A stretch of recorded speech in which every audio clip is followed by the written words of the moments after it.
telling about Tagore movie dialogue.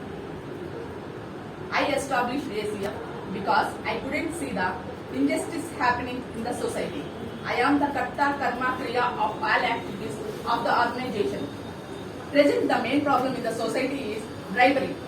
That is my complaint. The average Indian complaint also. India is a most greatest country.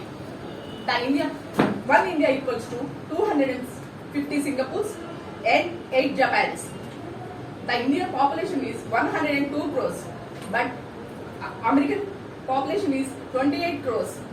But if one Bill Gates born in 28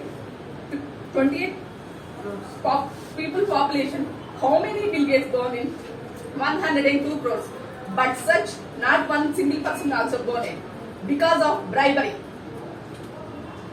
Abraham Lincoln was a cobbler, but he became United States of America president.